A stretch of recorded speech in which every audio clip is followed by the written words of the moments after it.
My daughter's voice slipped into my phone by mistake, clear as day, setting a date to place me and talking about my house, like it was already theirs. I didn't scream. I steadied my breath the way a mother does when she's past fear. I saved the message twice, wrote down every word with the time and date, and made 2 calls, one to a friend, one to a lawyer. That was only the beginning. By the time they came smiling to my door, I had a binder of truth and a line they wouldn't cross.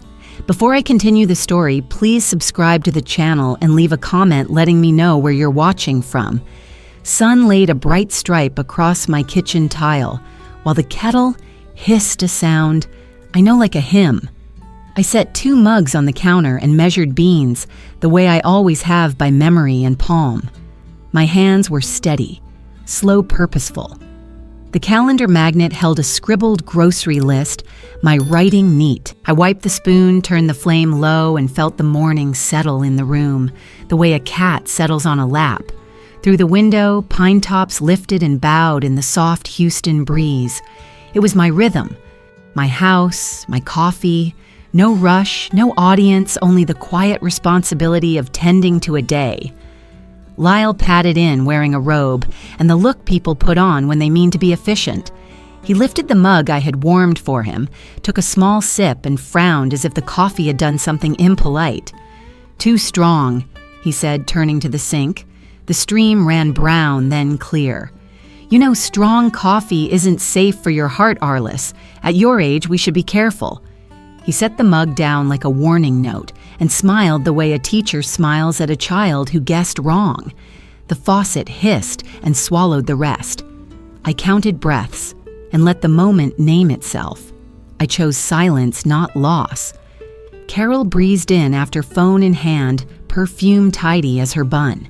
"I've been thinking," she said, opening drawers I'd closed. "We should relabel the cabinets. I'll put meds next to the tea and the heavy pots lower, safer." She spoke like a consultant in my own home, each sentence a sticky note. Then, casual as weather, she mentioned a home evaluation scheduled for Friday. Her smile stayed light, but her eyes measured. She peeled my masking tape labels and slid in printed strips. Order can be a border, I thought. Borders decide who may cross. Okay, I wiped the splash on the counter and lifted the empty mug back to its place. I set it so the handle pointed outward edge, aligned with the shelf, a small, exact gesture that pleased me. I wasn't performing. I was marking a boundary, only I needed to understand. Silence is a tool when you choose it. I have learned that more than once. The room resumed its breathing, and I resumed mine, neither hurried by the performance beside the sink. I rinsed my spoon, dried it, and slid it into the drawer. Let them have labels. I will keep the map. A woman can say no without a word, sometimes with a cup alone over toast. Carol suggested I switch my pill times. "I'll set reminders on your phone," she offered, already reaching for it. Lyle spread jam with the slow authority of a man sure of his judgment. "At your age, you forget," he said lightly, as if it were weather. I buttered my slice edge to edge and said nothing that could be edited later. I watched their quiet glances, the nod that passes for teamwork. They were building a file line by line and putting it where the cereal used to sit. I noted their words the way a clerk notes dates accurate permanent. At the church hall, the folding tables wore gingham and pride. I set my pecan pies beside the raffle basket and pinned a price sign. Carol floated among the parents from her daughter's school. Laughter, bright hands, busy with introductions. I poured coffee for a grandfather and adjusted the napkin holder when a woman sidled up to Carol and asked, gently but loud enough, "Are you your mother's guardian?" Carol's smile barely shifted. "I manage things," she said. "It's been a lot." She tapped my arm with pity. I thanked her and kept my face calm, chatter bent. A reputation can turn like a doorway breeze. I set out plates and let the question hang. A neighbor named Doreen tilted her head in that practiced way people save for illness and grief. "You must be so proud she takes care of you," she said, squeezing my elbow. I smiled and asked about her grandson's baseball game. Conversation moved on, but the phrase stayed under it like a bass note. I heard it repeat at the cookie table, then near the raffle jar, the small grace of pity curling into a script. Pity is tidy. I cataloged each echo and the faces that carried it. What travels faster than sugar at a church sale is a story that flatters the teller and assigns the rest of us our roles. Back home, drawers had been reworked into someone else's logic. My handwritten labels lay peeled and folded in the trash. I traced the new geography with my fingers, opened each cabinet once, and took a quiet photo of the arrangement. The picture was for me, not for war, an index for later, if later asked who moved what and when. In the pantry, the cereal stood behind vitamins. The cast iron pan had been demoted to a low shelf. I closed the doors softly, like shutting a book I can reopen. Not yet. I sat at the kitchen table and made a list of what still belonged to me. Tea strength, window open or closed, the chair that fits my back. I wrote them straight without apology. I tore the page out and slid it under the salt, a private ledger kept in plain sight. The list looked simple, but it steadied the room. Even small choices draw lines, and lines can hold. I pressed salt down and breathed. On the porch, I watched a delivery van idle at the curb, white paint glaring in the noon sun. A man with a clipboard checked a page and looked toward my house as if confirming a rumor. He didn't come up the walk, not yet, but in my ribs, a small knock answered his glance. Paper can decide where a voice counts and where it doesn't. I have signed enough forms to know. I folded my arms. By noon, a stranger will point and call my daughter homeowner. The doorbell rang just before noon. I wiped my hands on a dish towel and opened to a young man in a company polo. "Good morning, ma'am. Work order for the kitchen line," he said, lifting a tablet and a folded sheet. "Is the homeowner available?" I said, letting him in out of the glare. He set the tablet on my counter, flattened the paper, and ran a finger to the header. His voice slowed. Homeowner Kirill Voss. I let the silence rest. "Would you read that again, please?" He swallowed. "Homeowner Kirill Voss. Thank you." I took a photo of the line. The camera chirped. He shifted. "Ma'am, I just go by what dispatch enters," he said. "I understand." I pointed to the sink. "Water's there." Footsteps crossed the tile. Carol breezed in, bright and certain. "Right here, I scheduled it." Lyle came behind her, arms crossed. Kyron ducked under the sink. I asked if he wanted water. He declined, lining his tools in a neat row. Mom has safety issues, Carol told the room, and therefore, the record. Safety. That word keeps showing up where authority used to live. A quick knock, followed by a pause. A woman stood on the stoop with a folding tape and clipboard. "Accessibility assessment," she said. "Hallways, bathroom thresholds." "Who approved this?" I asked. "Mom, we're just thinking ahead." Carol said, hand on my elbow, the way television daughters do. Metal snapped open. The tape whispered along my doorframe. 28 inches, the assessor said. "Needs widening for a wheelchair." The word hovered like a moth. Houses collect stories. Today mine was absorbing a new one without asking. Kyron called that a coupling was loose. Lyle laughed as if we were in a commercial. "We're keeping Mom comfortable." He told the tech as though comfort were the same as consent. I met Kyron's eyes and gave a small thank you for a line he hadn't written. The assessor measured the bathroom doorway, the shower lip, the turning radius near the laundry. Numbers were spoken into air and written down. My husband once sanded that doorframe smooth. Now a tape measure kissed it as if planning my future. She left with "will email recommendations." The house felt both larger and smaller. Kyron wrapped the coupling, ran the tap, and checked the work order again. "Could I get a copy of the dispatch notes?" I asked. He blinked. "Sure." The van's got a printer. My laptop chimed as I sat. Subject line, Premium Adjustment Risk Review. Phrases potential structural alteration, adult care. Considerations recommend reassessment. I forwarded the email to my private account, saved a PDF, named it House Policy Flag with today's date. Kyron returned with 2 warm pages. "This is what dispatch shows," he said. "Work approved by Kirill Voss." The signature block waited like a plate set for someone who hadn't earned a seat. May I photograph these? I asked. Not at all. The camera chirped again.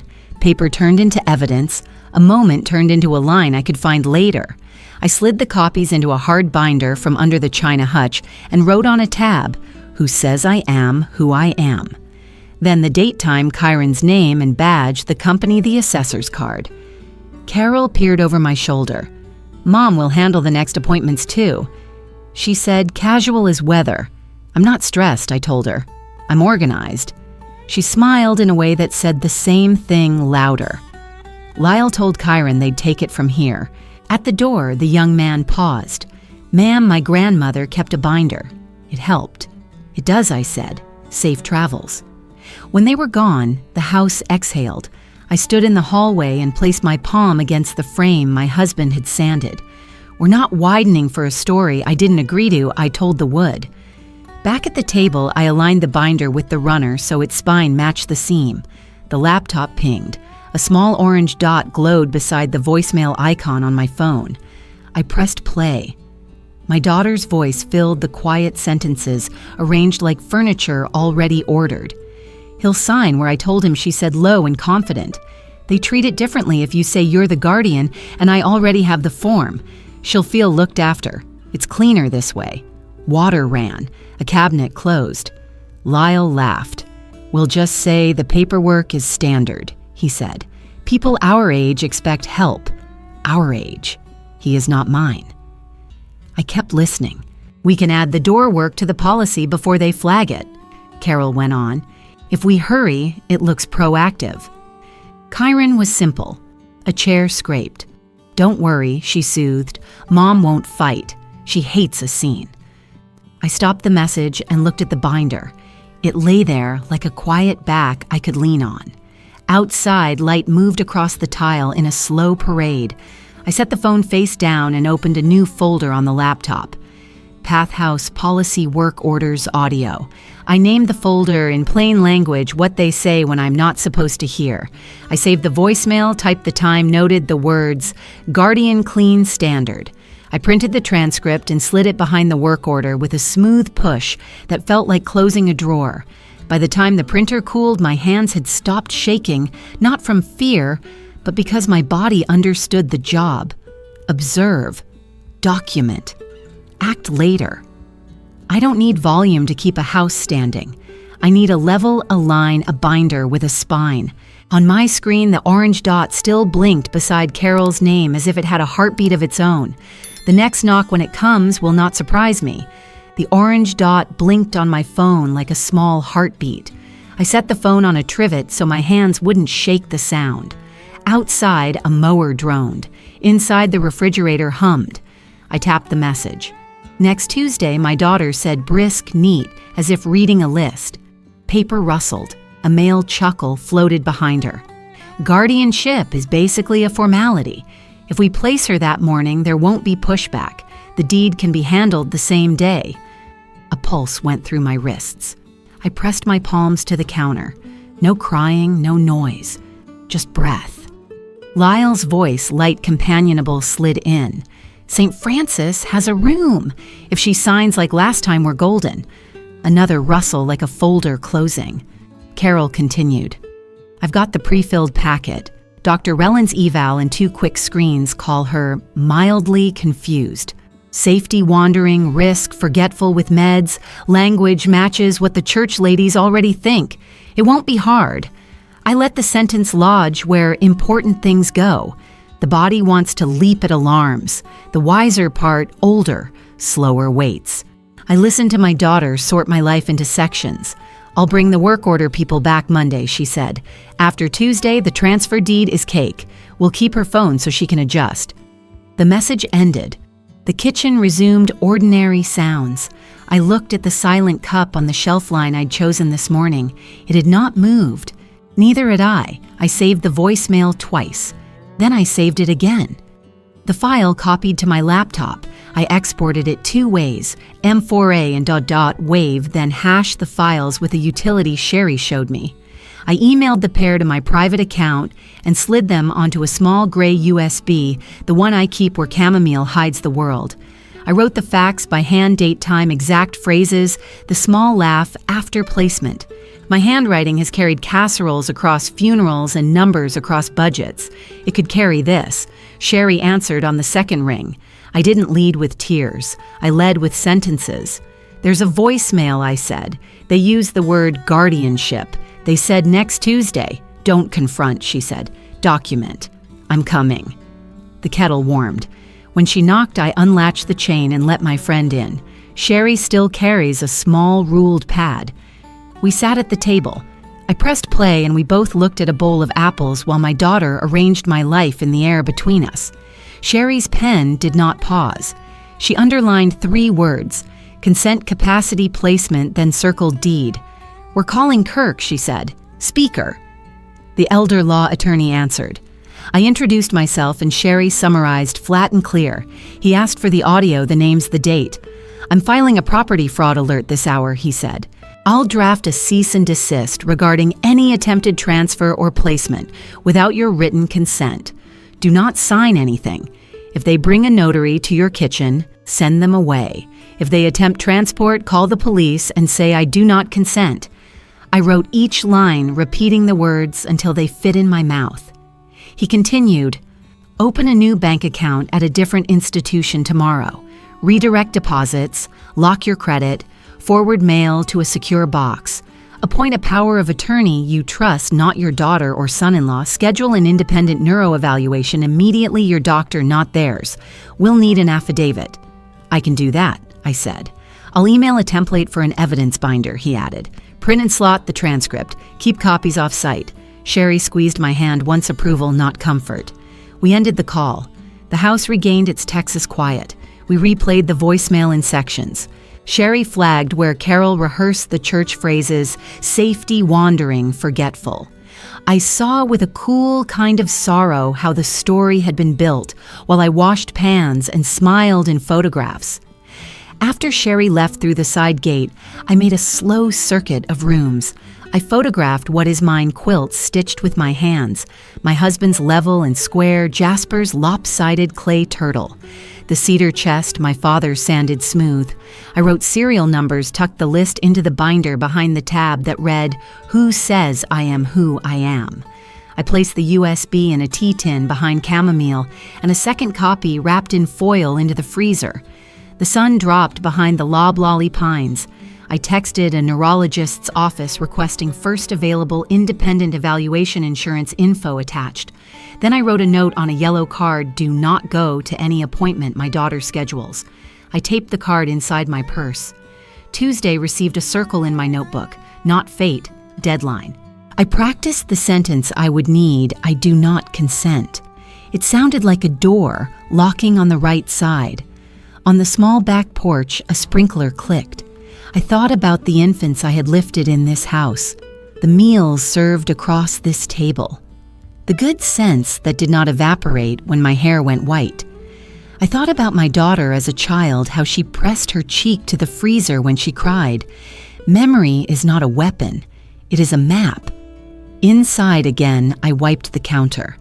I set the silent cup back on its shelf edge, the line I'd kept all day.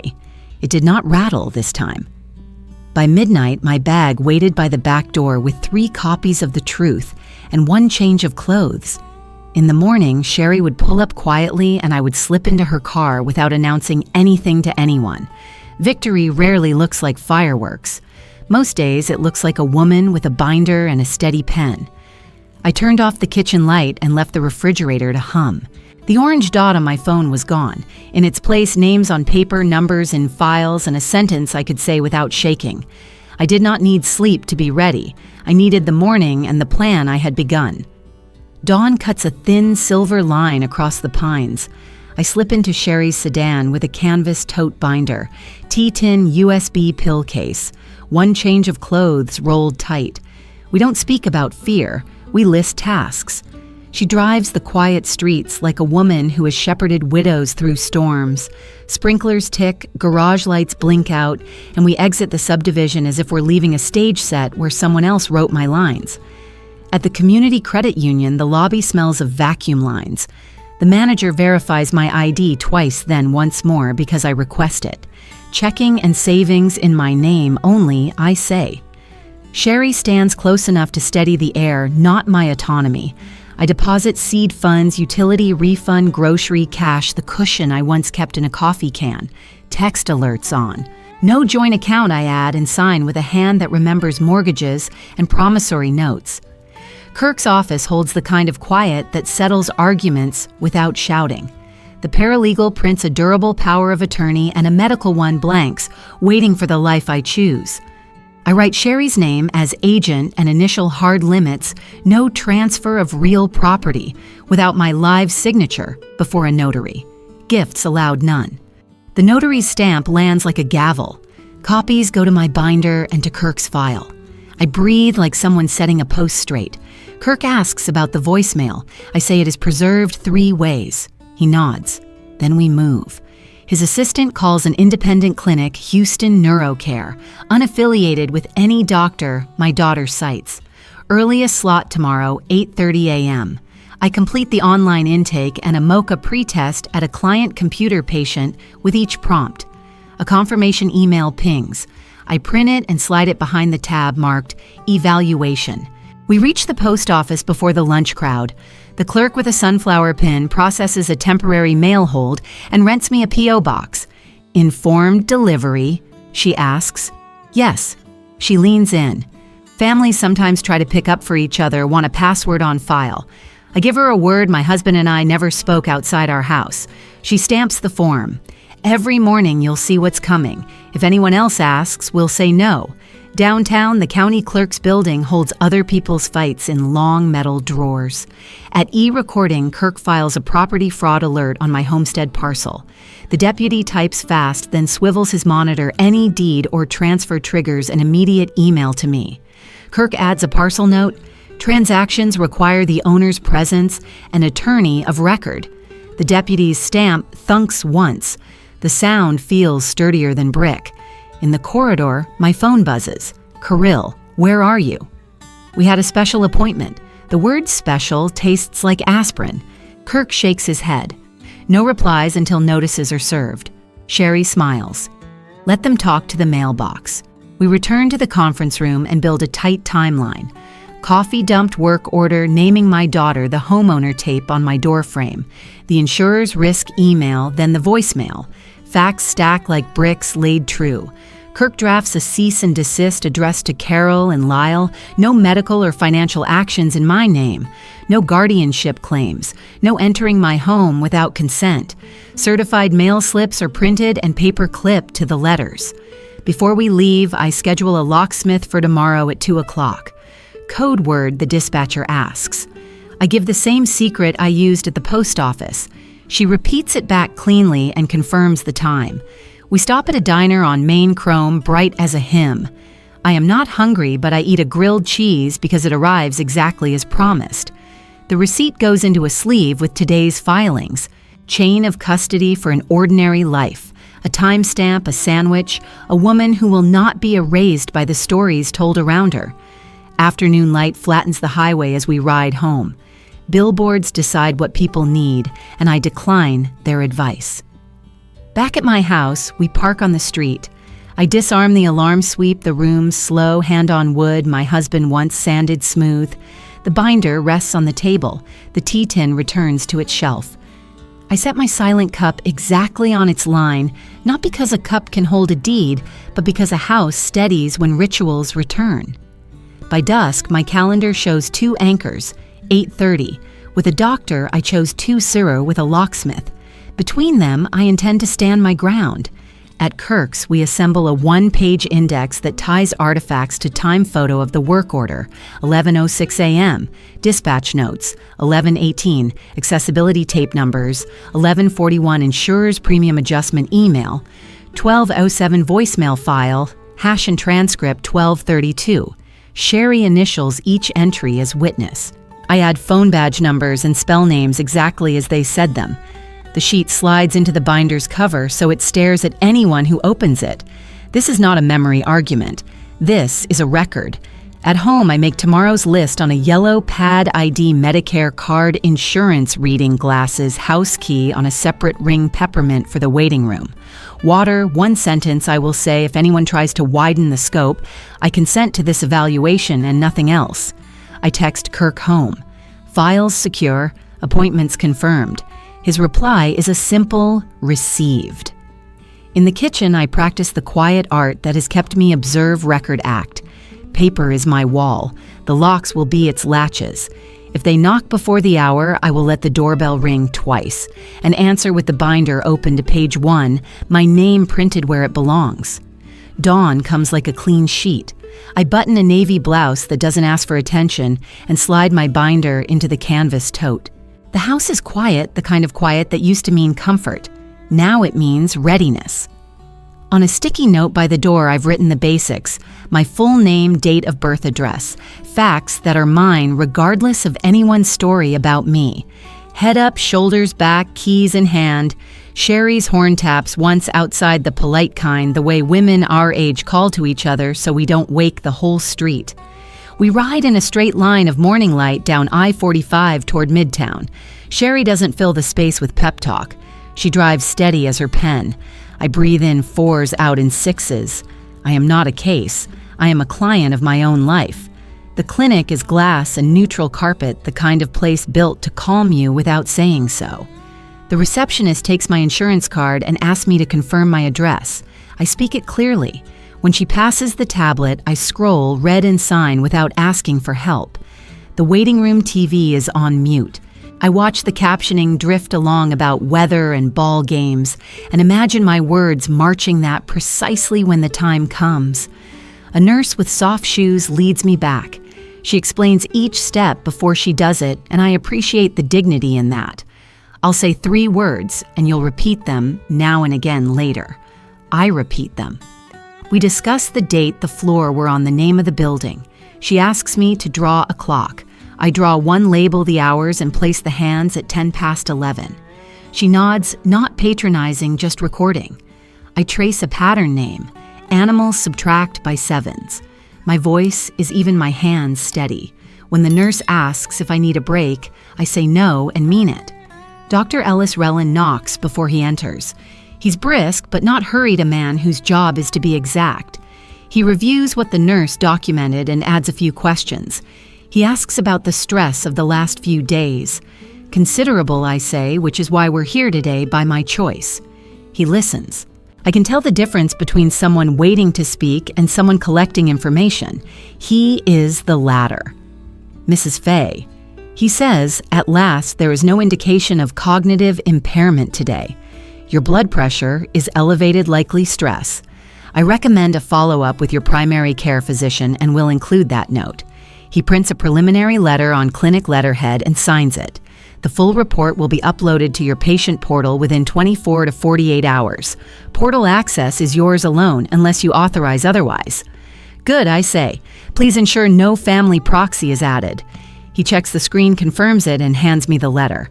I thank the nurse for her clarity. In the hallway, Sherry and I step aside and take the kind of photographs people take when they know tomorrow someone will ask, "Do you have it in writing?" She scans the letter to a PDF on her phone and emails it to Kirk and to my private address.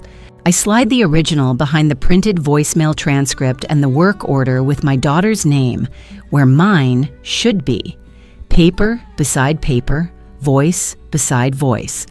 We stop for coffee I can trust to be mine, then head home for the afternoon's hardware. The locksmith arrives at 2 on the nose, a tidy van with a tidy man who lays out parts on a small cloth, like a ritual. Grade 1 deadbolts, he says, best for exterior doors. He removes the old brass fits, new steel tests, adjusts tests again. The garage keypad gets a new code that has meaning only to me. He installs a Ring doorbell and waits while I create the account set 2-factor authentication and add Sherry as a secondary user. We gather my old spare keys, the ones neighbors used to have for emergencies, into a Ziploc bag. I seal it, write the date, and add it to the tote for Kirk's file.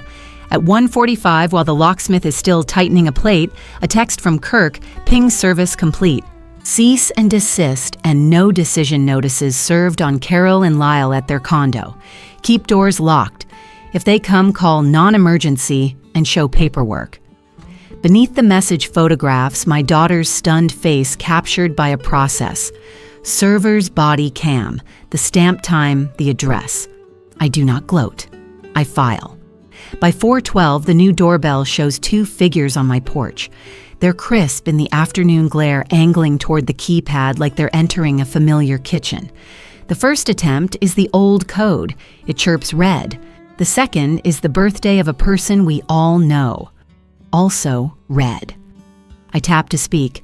Legal notices were served today, I say. Do not enter. My voice sounds like an operating manual, and I'm proud of that. Mom Carol says pitched up for neighbors. We're just checking on you. Do not enter, I repeat. Communication should go through my attorney. Lyle tests the handle. A little shake meant to rattle me instead. The new bolt holds. I save the clip and label it with the time. Sherry is already dialing the constable's non-emergency number. 2 cars roll up quietly, lights unlit as if the street itself had asked for courtesy. On the porch, I present my ID through the glass and hold up the cease and desist letter, the no decision notice, and the preliminary competence letter. One deputy reads, then asks my daughter and son-in-law to step back. He is polite with me and procedural with them. Ma'am, he tells Carol you've been served formal notice. You are not to attempt medical or financial decisions for your mother without her consent. There is a documented dispute and pending legal counsel. You may not enter without permission. She's confused, Lyle says, palms up. We're trying to keep her safe. The deputy's eyebrow moves a fraction. She appears oriented and has provided documentation. I'm issuing a verbal trespass warning. Future attempts may result in a citation. He writes in his book. Lyle's mouth tightens. Carol's smile drops like a beaded curtain no one asked to hang. The officers leave with the ease of people who trust the paper more than the noise. I thank them for their time. When the street is empty, I breathe out a long rope of air I didn't realize I'd been holding. Kirk calls within the hour and adds a 3rd line to our day Adult Protective Services intake. It's not a raid, he says, it's a record. He 3-ways the call, and a calm voice on the other end asks for the facts. I provide the voicemail that mapped out Tuesday like a train schedule, the work order misnaming the homeowner, the insurance email hinting at adult care considerations, the proofs of service, and the porch video. Sherry reads the timestamps as I talk. The intake worker gives me a case number and explains how their process documents potential exploitation, so other agencies know there's context if anyone tries a back door. When the line clicks off, the house feels larger, as if the walls have backed up a foot to give me breathing room. The new locks click into place with a clean, satisfying sound. I label a folder Boundary Day and slide in receipts for bolts codes and service. The sun leans low across the kitchen floor, and the tile looks like it did in the first months after my husband passed mine, to sweep mine, to shine mine, to stand on when the wind outside is busy. I make tea and sit at the table where 2 days ago someone else tried to narrate my choices. The doorbell app shows an empty porch. Quiet is not absence, it's ownership. I open my laptop and log into the clinic portal. A notification sits there like a held breath. Your preliminary letter is available. Full report expected within 24 hours. That is enough for tonight. Evidence is not a shout, it's a shelf that doesn't wobble. Before bed, I walk the perimeter indoors, front door, back door, garage windows that catch the last smear of orange sky. The house answers with small, agreeable noises, new metal settling into old wood. I place the day's papers in the binder and the binder in the tote. The tote goes by the chair where I can reach it in the dark. I set my phone on the nightstand screen down, ring on medium. The silent cup waits on its line in the cabinet, not because I am meek, but because I decide where it lives. Tomorrow there will be a report in the portal and more tasks, I'm sure. For tonight there is a bed I own and a lock I chose. I sleep without an escort outside my door and without a story written for me. That too is safety. 7:12 a.m. The chime from my email wakes me before the sun clears the fence. I sit at the desk, the house still smelling faintly of last night's tea, and log into Dr. Rellin's portal. A single subject line waits final report posted. I open the PDF and let each line settle. Competent. Above average cognitive scores for age. Blood pressure follow-up recommended. Nothing in the language wavers. I print 2 copies, one for the binder, one sealed in an envelope for court. The printer hum feels like a small choir. I highlight key sentences and staple the portal header to prove provenance. When Sherry arrives with coffee, she reads the first paragraph aloud, steady as a notary. We title the folder Mind Certified, slide it into the binder's front sleeve, and breathe in quiet satisfaction. Paper can be a fortress if you build it carefully. By late morning, we sit across from Kirk in his downtown office blinds, drawn against the bright Texas heat. He drafts a no trespass affidavit, an application for a temporary restraining order, and a notice forbidding medical or financial misrepresentation. Each document receives exhibits. The porch video from yesterday's service proves the final neuro report, the APS case number. He e-files them while we watch the progress bar inch forward. Seconds later, clock-stamped PDFs arrive in my inbox like fresh armor. My phone buzzes with confirmation texts. The process server has handed the TRO packet to the condo receptionist for Kirill and caught Lyle in the parking structure. Kirk leans back and says, "From now on, you do not engage. Paper will." I nod grateful for the clean authority of stamped documents. At 2:03 p.m., Sherry shows me her phone. Carol's Facebook post blooms across the screen. My mom has advancing dementia. She's paranoid and unsafe. A photo from years ago, one where I look tired after gardening, sits beneath her words. Comments gather quickly, a drizzle of pity and gossip. My pulse stays even. I take screenshots, capture the URL, and export a time-stamped PDF for the binder. Instead of replying online, I craft a single email to our church administrator and HOA moderator. I attach the final report and the APS case number with a short note. Please disregard posts about my health. I am under medical care and legally protected. I will not discuss family matters on social media. Their acknowledgments return within minutes. No argument, only quiet respect. Kirill calls twice. I let the phone ring until it stops. A text follows. "Take that down, you're embarrassing me." I forward it to Kirk, who adds it to the communication log. Silence is not a void. It is a boundary I choose. On her morning walk, Mrs. Klein pauses at my curb. "We saw some things online. Are you okay?" she asks, eyes uneasy. I show her the doctor's letter resting in my tote. She reads the heading, nods, and promises to correct whatever she repeated. I let her carry the truth back into the neighborhood. As dusk settles, Kirk emails the next step. The TRO hearing is set for next week, judge assigned. He reminds me to keep ring clips and maintain a nightly incident diary, time, place, facts only. That evening, I lay out the day's stack on the kitchen table, the final report filings, screenshots, and acknowledgement emails. The house is quiet. So is my heartbeat. I write a single line in the diary today. Facts stood up. The fluorescent lights of the county annex basement hum like insects when Sherry and I step from the elevator. The air smells of dusted paper and toner, a quiet vault of secrets. Mr. Delaney, the record supervisor, greets us with a nod that carries more caution than welcome. Kirk's badge earns a silent wave past the metal detector. I sign the visitor ledger, my pen steady, while Sherry hugs the evidence binder like a shield. At the counter, Paula pulls up my parcel ID and clicks through search logs. Her eyes narrow. Here she says, rotating the monitor. A pending queue entry reads, family transfer affidavit pending. The date matches the week Kirill moved into my house.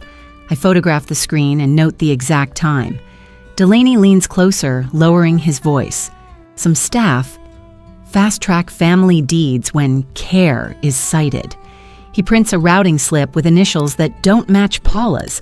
Someone touched this off protocol, he adds, eyes, scanning the hallway as if walls could overhear.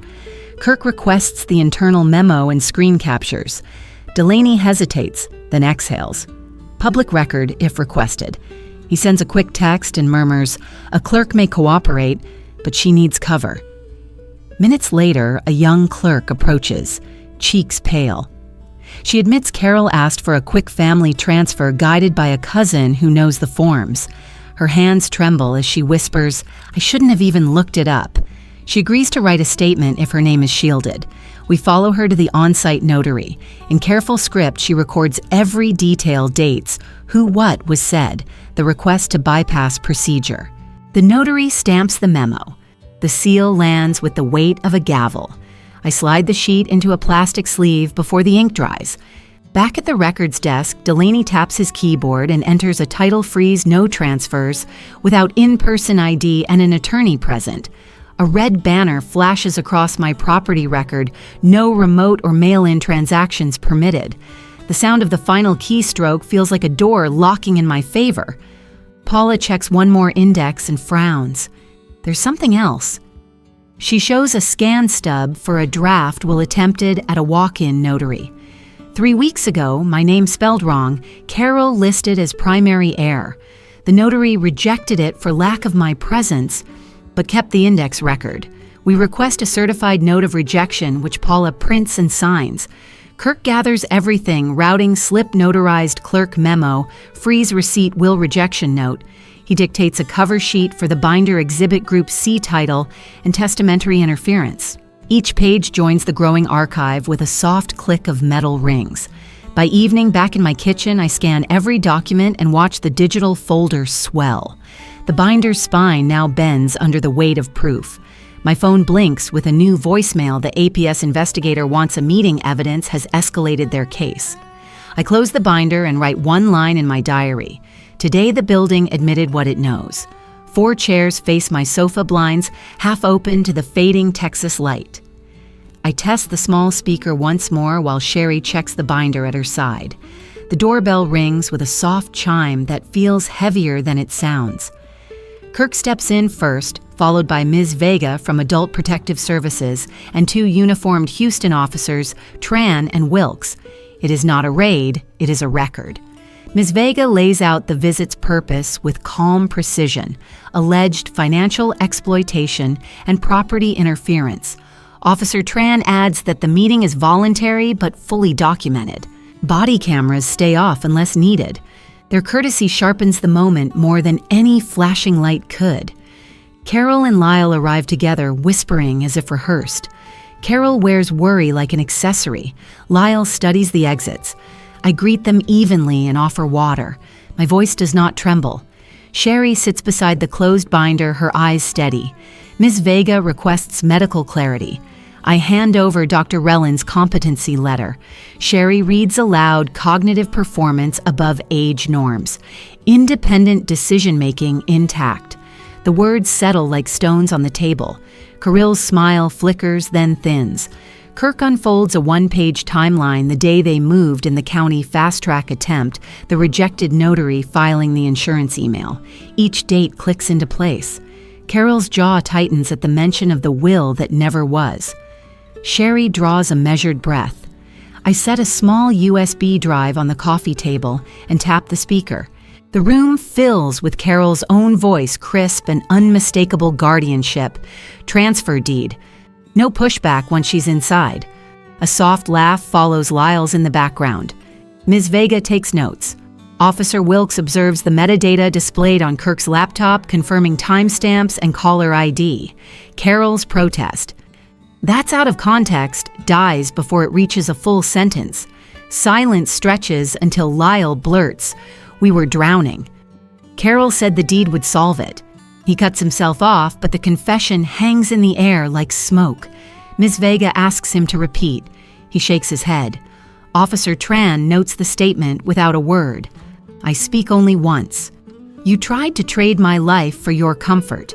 The sentence lands harder than any shout. Ms. Vega requests copies. Kirk passes her the binder section labeled Exhibit Group C. Ms. Vega outlines next steps: no property actions without my consent, no medical decisions delegated to them, limited contact until the court order is finalized. The officers escort Carol and Lyle out. No cuffs, only paperwork, the kind that bites later. The door closes with a quiet click. I exhale a sound as controlled as the evening itself. The phone buzzes before sunrise, a hive of alerts I don't remember setting. Neighbors have tagged me under a Facebook post claiming I'm paranoid and fading fast with dementia. A photo of me from years ago, mid-blink hair limp, sits at the top like evidence. Comments bloom with pity for Carol and Lyle. Sympathy shares multiplying before I've even brewed coffee. I set the kettle, slide my binder across the table, and open a folder Kirk labeled Public Narrative. Rule 1, written in his neat block letters, no arguing. Publish facts once. Let documents stand. I write it again on a sticky note, a quiet mantra against the noise. Coffee in hand, I call Dr. Rellin's office and grant consent to release the exact competency statement. Within an hour, a PDF arrives with letterhead test scores and dates. It reads like steady ground, cognitive performance above age norms, independent decision-making intact. I forward it to Sherry. By mid-morning, Kirk finalizes a single-page timeline, 3 columns date their claim proof. Sherry turns it into a clean graphic large enough for older eyes, simple fonts, no jargon. We agree it speaks louder than any paragraph of defense. I craft one post, just a preface. For those concerned about my health, here are the facts followed by the attachments, the neurologist's letter, and the timeline. No accusations, no adjectives. Within minutes, comments split. A few write, "Wait, the dates don't match their story, and I know the documents are doing their work." Late afternoon brings a shift. Carol, a mutual friend of Kirill's, posts her own statement and affidavit scanned with her signature. She confirms the title transfer plan, naming who initiated it and when. "I can't stay silent," she writes. My notifications explode. Neighbors DM apologies.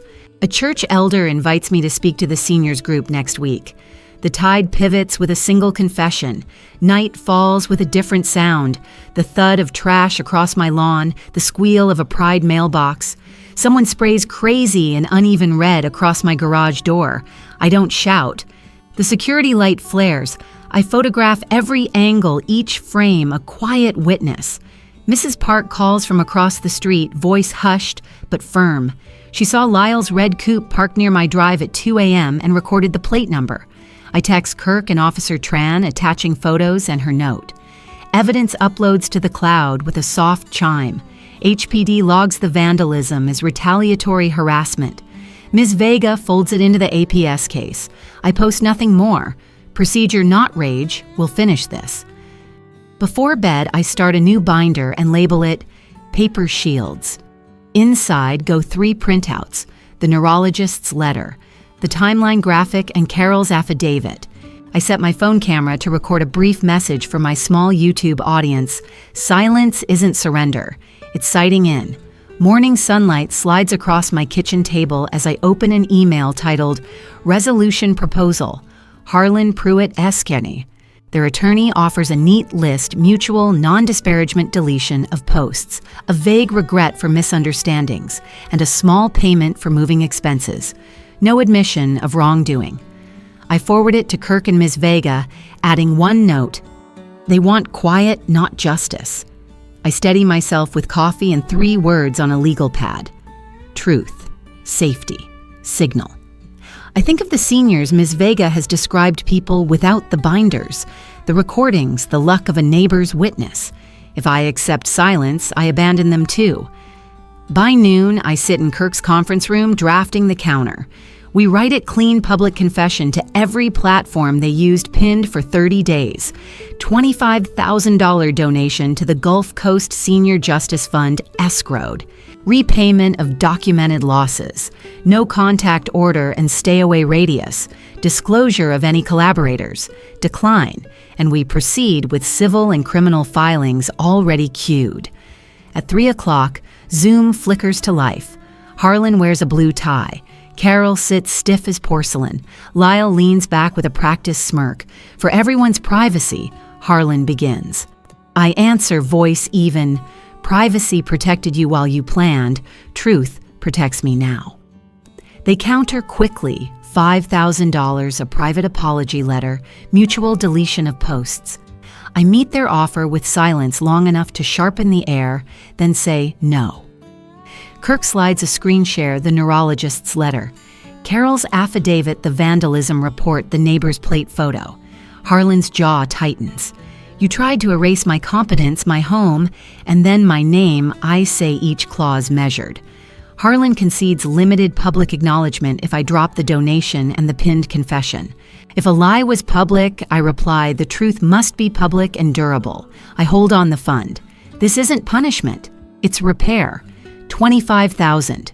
Posts must state the false dementia claim and attempted property transfer, no euphemisms. Zoom drops into a breakout room. Muted whispers drift through the digital void. Kirk murmurs, if they walk, we file tonight. TRO hearing is already calendared. I nod. They return with a thinner offer repayment plus $15,000 to the fund, a public post acknowledging inaccuracies but no pin. I restate the number 25,000 explicit wording pinned for 30 days and mirrored to every platform. Harlan exhales, asks for 24 hours. When the call ends, I print the single page titled Terms with Teeth and slide it into the paper shield's binder. The house is quiet, my pulse steady. Facing the camera on my phone, I speak to the small YouTube audience who has followed each turn. Dignity negotiates. Self-erasure does not. Morning sat warm on the porch boards, the kind of Houston humidity that makes decisions feel final. I held coffee and a phone that buzzed once Kirk, opposing counsel, wants to talk settlement today. The mockingbird on the power line repeated itself like a clerk reading an oath. I set the mug down and felt my breathing square up. If a door was going to close, I would close it standing. By 9, I was in Kirk's Midtown conference room, yellow pad recorder, no small talk. Objectives, he said, restitution, a written admission posted where the lies lived, no contact with teeth. I added one more, the same admission filed with APS, so whispers met paper. He nodded. Principles became bullet points. Outside, the glass traffic stitched itself east toward the courthouse. They arrived late. Carol sat across from me and studied the table grain. Lyle leaned back like a man in a commercial. Their lawyer, Harlan Pruitt, asked for privacy for all parties. I folded my hands and let silence make its own weather. Kirk laid out terms: repayment donation to the Seniors Justice Fund, permanent no contact, through counsel confession drafted now and published where the smear began. Harlan slid back something soft, mutual, non-disparagement deletion of posts, regret for misunderstandings, moving expenses. The word misunderstandings landed like a damp towel. Kirk didn't argue. He placed 4 pages on the centerline voicemail transcript, Carol's notarized memo, APS referral, Dr. Rellin's report with competent, circled once. The pen in Harlan's hand stopped tapping. In the restroom, I washed my hands and looked at my face, same woman who paid mortgages and packed lunches. When I returned, the air had shifted a notch. Harlan cleared his throat. If there must be a public acknowledgement, could it be limited and not pinned? I said, if a lie was public, the truth must be public and durable. If he needed a definition of durable, I had a binder full. The confession took shape under 2 pens that did not like each other. We pared it to bone. We falsely alleged cognitive decline. We sought to transfer property without consent. We regret the harm and withdraw all claims. Carol's hand shook. Lyle watched the exit sign. She signed. Harlan posted from her account while Kirk screen captured and notarized the compliance proof. My breathing stayed even. Back in Kirk's office, I asked for the next document I had saved for a day with edges. Let's finish the will. A notary joined us. I redirected my estate to the Gulf Coast Senior Justice Fund, added the church pantry and the library class, and kept Sherry as medical proxy. I included a no contest clause that read like a closed gate. Love without respect is not inheritance, I said, and initialed. On the drive home, we detoured through the Heights to a building with clean halls and honest light. The manager remembered me. A 1-bedroom faced east 3rd floor. I put down a deposit from the account that carries only my name. A move-in date 2 weeks out. A hallway wide enough for a friend to walk beside me and not in front of me. At home, I opened the garage, pulled flat boxes, and made 3 piles on the rug. Keep. Donate. Release. Into keep went my mother's quilt squares and Jasper's first Little League cap. Into donate the good dishes that mostly held dust. Into release a sweater that kept a memory I no longer needed. I slipped one photo, Carol at 6, gap-toothed and sunlit, into a private envelope that will travel, not display. The voicemail light blinked. Carol's voice arrived thin but steady, an apology for fast-tracking for trusting a script that used the word caregiving to push paper past warning bells. I saved it, didn't call back. Ms. Vega rang next settlement. Terms noted, case monitored, no further action if compliance holds. Facts kept moving without my voice lifting. Dusk drew long lines across the banister, polished by years of Sunday returns. I walked the rooms like a gardener before frost, noting what had grown and what had simply refused to die. No speeches. I opened a window and let air in so the house could change owners without holding mine. On the fridge, I left a single page under a magnet, the doctor's line that said, "I am competent just in case rumor needed reading." Keys new on a ring for me, old in an envelope for escrow. Suitcase zipped. Binder in tote. When Sherry pulled to the curb, I did one last sweep for the small items life uses to test you. Glasses pills, the charger.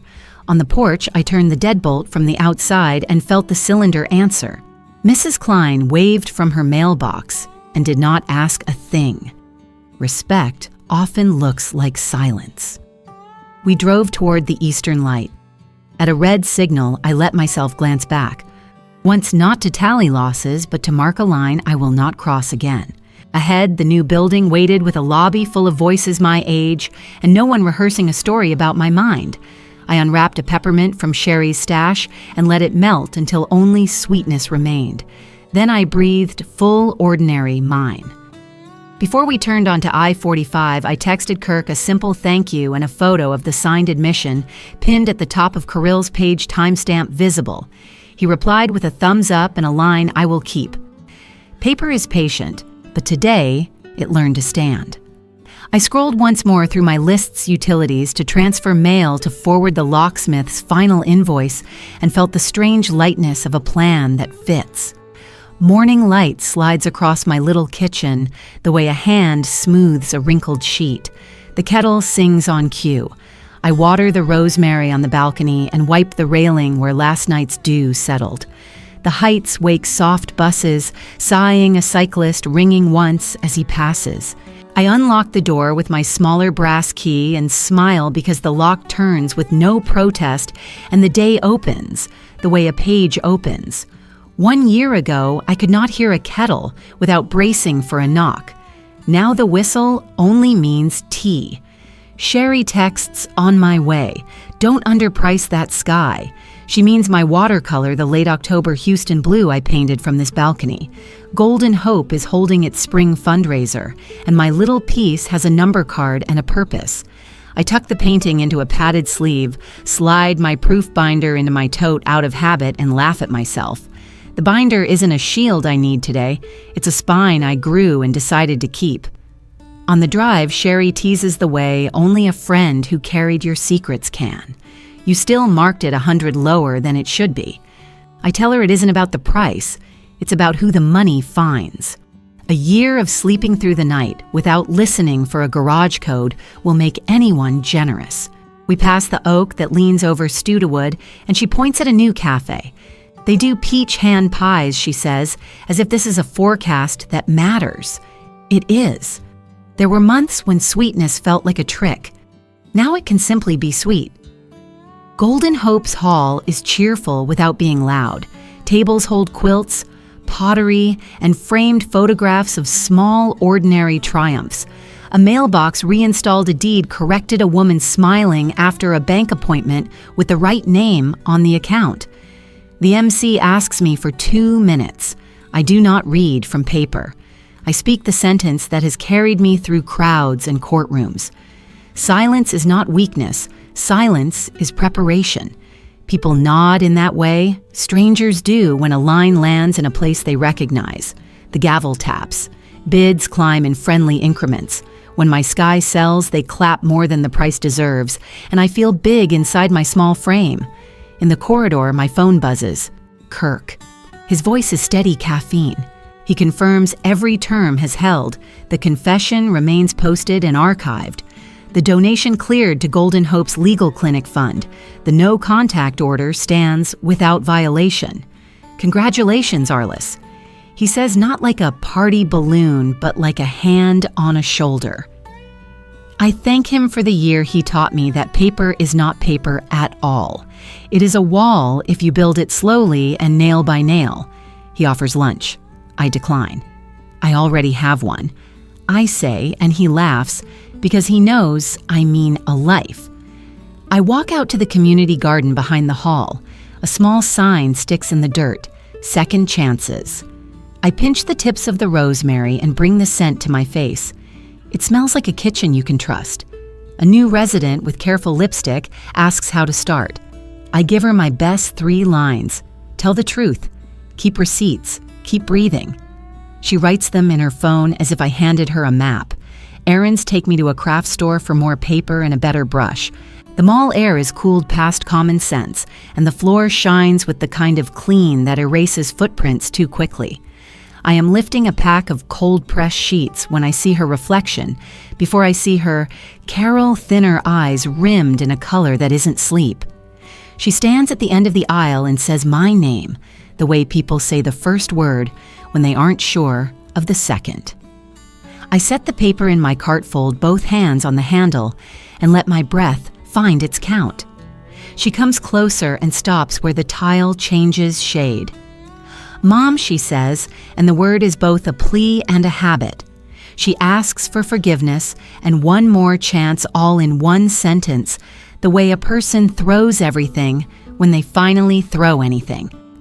I can smell the mall pretzels and the faint perfume she favors, and I think of the years I have tried to fix the distance between a person and the truth by walking it for them. I forgive you, I say, and I feel it. Forgiveness tastes like water, not champagne, and my boundary stays. Her mouth opens. I see the argument form the place where she would suggest that forgiveness demands a key. A passerby holds the door at the end of the aisle for no one in particular. The small kindness appears like punctuation. I wish you well, I add, and I let the last word be a period, not a comma. She nods because there's nothing else to do when grammar is clear. I push my cart toward the light. I don't look back to see whether she watches me go. Boundaries are for me not an audience. In the car, I rest both hands on the wheel until the breath I counted at Golden Hope returns all on its own. I text Sherry, all good, boundary held. She sends back a single anchor. We once treated emojis like flimsy substitutes for speech. Today, the symbol feels like a flare that says, I am where I said I would be. Evening gathers us on the rooftop at my building. We bring lawn chairs and plastic cups.